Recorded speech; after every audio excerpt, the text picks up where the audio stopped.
Fight नहीं कर सकता, तो वो कौन लोग हैं पहले ये समझना बहुत जरूरी है। जैसे छोटे बच्चे हो गए, वृद्ध हो गए, जिन लोगों को हार्ट, किडनी, लिवर की प्रॉब्लम है, या वो कुछ शुगर, बीपी इनकी दवाइयां खाते हैं, तो एक सबसे पहली चीज है कि ठंड में आपकी एक्टिविटी कम हो जाती है, ऑब्वियस आप थोड़ा चलना फिरना कम हो जाता है, खाना पीना बढ़ जाता है, जो कि उल्टा होना चाहिए। खाना पीना कम होना चाहिए, एक्सरसाइज ज्यादा होना चाहिए, बट ठंड में यूजुअली मौसम की वजह से आदमी अपना एक्टिविटी कम कर लेता है और खाना पीना बढ़ जाता है, तो उससे उसका रिस्क फैक्टर प्रोफाइल जो है वो चेंज हो जाता है। उसका शुगर लेवल बढ़ता है, बीपी बढ़ता है, कोलेस्ट्रॉल बढ़ता है, और ये हार्ट और किडनी और ब्लड वेसल्स को अफेक्ट करती हैं।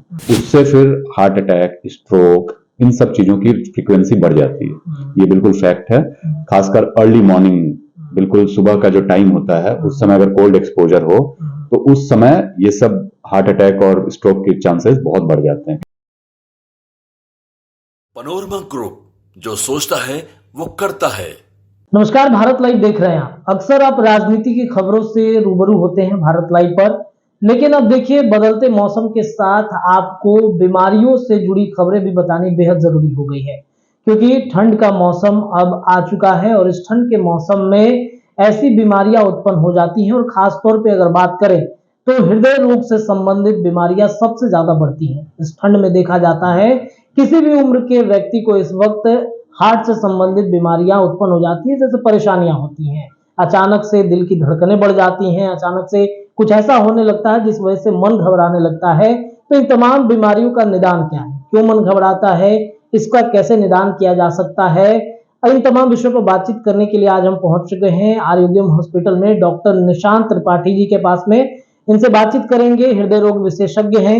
सर, ठंड का मौसम आ चुका है और जो दर्शक होंगे या फिर जो आम लोग होते हैं, अचानक से दिल की धड़कनें बढ़ती हैं, मन घबराने लगता है, बेचैनी सी छा जाती है, क्यों ये बीमारी ठंड के समय में सबसे ज्यादा उत्पन्न होती है?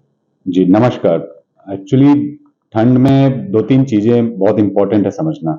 एक तो नॉर्मल जो इंसान है, जो इम्यूनो कॉम्पिटेंट जिसको हम लोग बोलते हैं, उसकी इम्यूनिटी अच्छी है, उसे कोई रोग व्याध नहीं है, उनके लिए ठंड का मौसम कोई ऐसा बहुत बड़ा चीज नहीं होता है। दिक्कत कब आती है?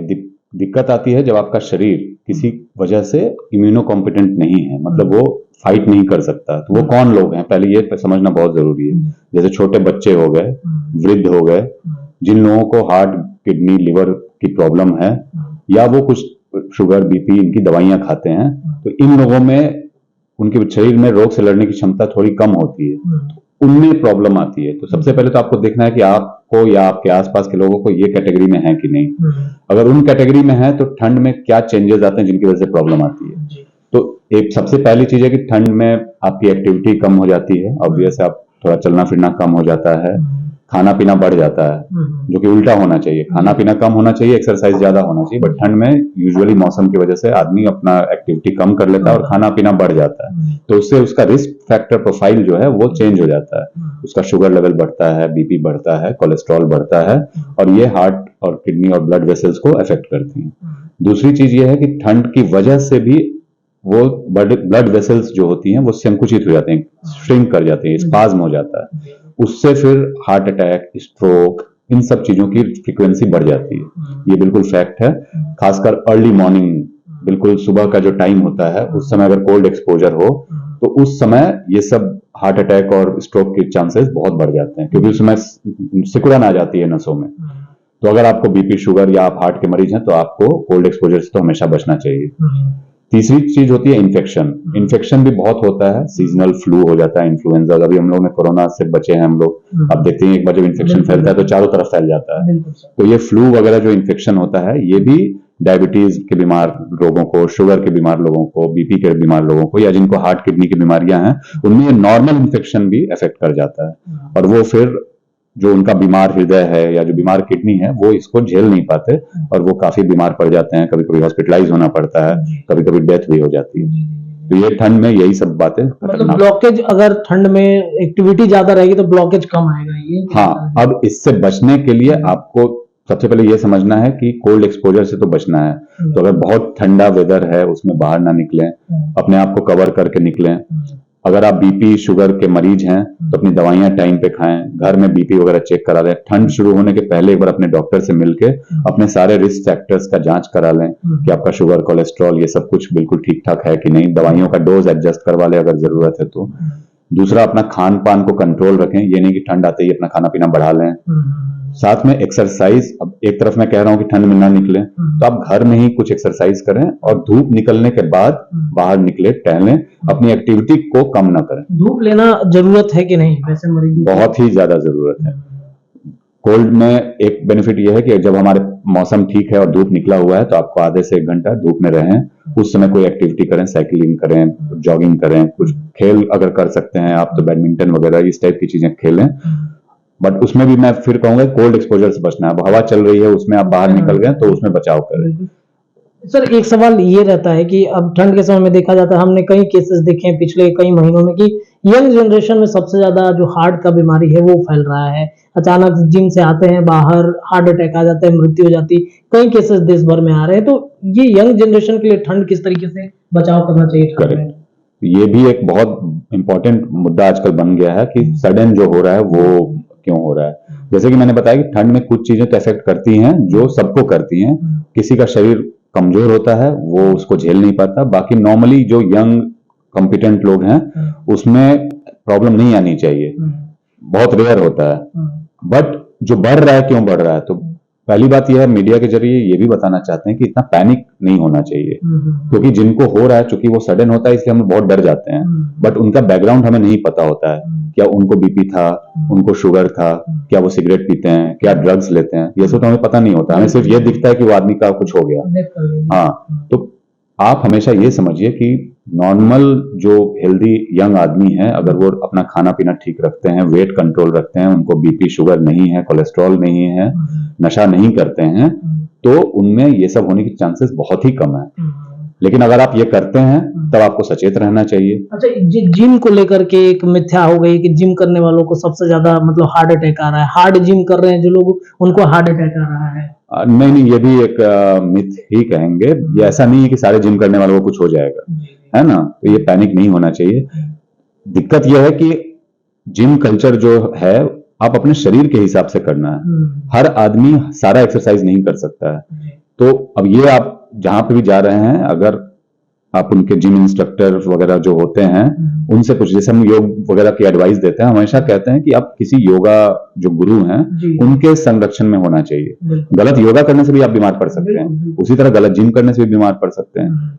मसल पुल हो सकता है, हार्ट तो बाद में आएगा, इंजरी हो सकता है, कई बार परमानेंट इंजरी भी हो सकता है। पहले तो अपने शरीर को समझना है और किसी एक्सपर्ट से पूछ के ही आप कितना एक्सरसाइज कर सकते हैं, आप कौन सी एक्सरसाइज कर सकते हैं। अब जैसे आपको आजकल तो यंग लोगों में भी बीपी शुगर हो गया है, तो जो बीपी शुगर के मरीज हैं उनको अगर आप बोलिएगा कि वेट लिफ्टिंग करो, बॉडी बनाओ, तो उसमें हानि होगी, है ना।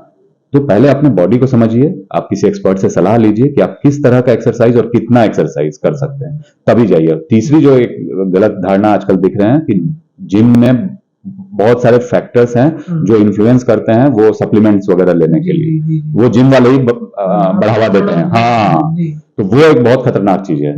तो सप्लीमेंट्स तो बिल्कुल बिना चिकित्सक सलाह के नहीं लेना चाहिए, ये मैं जरूर कहूंगा सारे यंगस्टर्स को। और नशा कर रहे हैं और साथ में जिम कर रहे हैं, आप दोनों में से कोई एक चीज ही कीजिए, क्योंकि नशा करना और जिम करना दोनों ही खतरनाक है।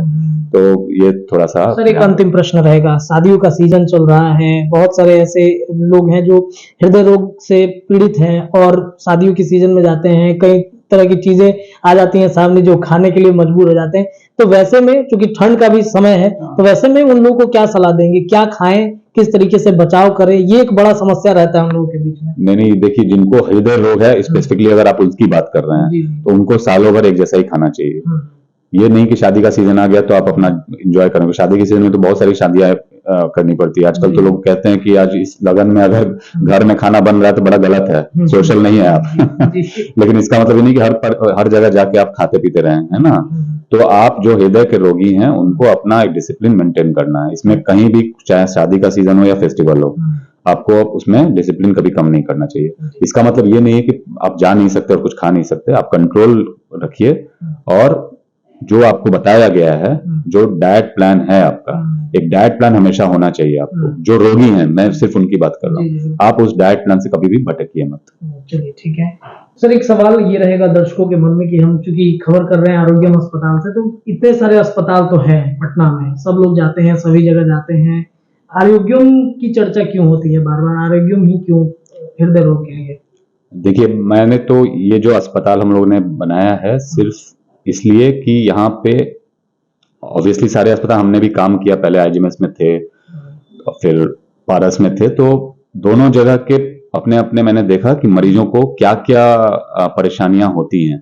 सबसे पहली परेशानी जो मरीज होता है वो काफी एक वल्नरेबल स्टेज में पहुंचता है अस्पताल, तो ट्रस्ट होना बहुत जरूरी है। तो हम सिर्फ ये कोशिश हमारी रहती है कि हम उस ट्रस्ट पे खड़ा उतरें। जो पहली चीज है कि ऑनेस्ट एडवाइस, सही मेडिकल केयर, जो उनको सबसे उचित जो सलाह है, उसका मतलब ये नहीं कि यहाँ पे कराइए और फिर रेफर कर दीजिए, वो सिचुएशन नहीं हो। जिस चीज के लिए आए हैं, जो रोग है, उसका समुचित इलाज हो जाए, एविडेंस बेस्ड। और तब आता है प्रश्न पैसे का, क्योंकि वो भी एक बहुत बड़ा खिटपिट हो जाता है। तो वो एक अफोर्डेबल तरीके से जो हाई क्वालिटी मेडिकल केयर है, यहाँ चलता फुर्चा इलाज नहीं करना है, कंप्लीट इलाज करना है एट एन अफोर्डेबल प्राइस। और ये एक ऑनेस्ट एडवाइस हो, जो कि आप कहीं भी जाएंगे तो आपका यही इलाज होगा, ये हमारी कोशिश रहती है यहाँ पे। तो हमारा बस ये है कि ट्रस्ट हम लोगों का जो है वो मेंटेन रहे, और आप जो हमारे ऊपर भरोसा रख रहे हैं उस पर हम खड़ा उतरें। यही इसीलिए अस्पताल हम लोगों ने शुरू किया है। यहाँ पे हार्ट, किडनी और न्यूरो जो रोग हैं, तीन ही स्पेशलिटी के लिए हम लोग पूरी तरह से सक्षम हैं और सारा इलाज कर रहे हैं। चलिए, तो तमाम जानकारी कार्डियोलॉजिस्ट डॉक्टर निशांत त्रिपाठी हमारे साथ दे रहे थे, किस तरीके से बचाव करना है और आरोग्यम अस्पताल ही क्यों आपको चुनना है। तमाम विषयों पर, अन्य मुद्दों पर भी बातचीत होंगी। डॉक्टर निशांत जी से हम लगातार जुड़ते रहेंगे। फिलहाल भारत लाइव के इस वीडियो में इतना ही। देखते रहिए, खबरों का सिलसिला जारी है। धन्यवाद। अगर ये वीडियो पसंद आई और वह बिहार के राजनीति और बिहारियत से सरोकार रखेनी तो सब्सक्राइब बटन दबा के चैनल के सब्सक्राइब कर ली। ओजे एगो घंटी बा, ओकरा बटन दबा देला से कुल सटीक और मारक खबर रुआ मुफ्त में मिल जाई। अगर रुआ पत्रकारिता के हमनी के नया प्रयोग में सहयोग कर चाहतानी तो ज्वाइन बटन दबा दी।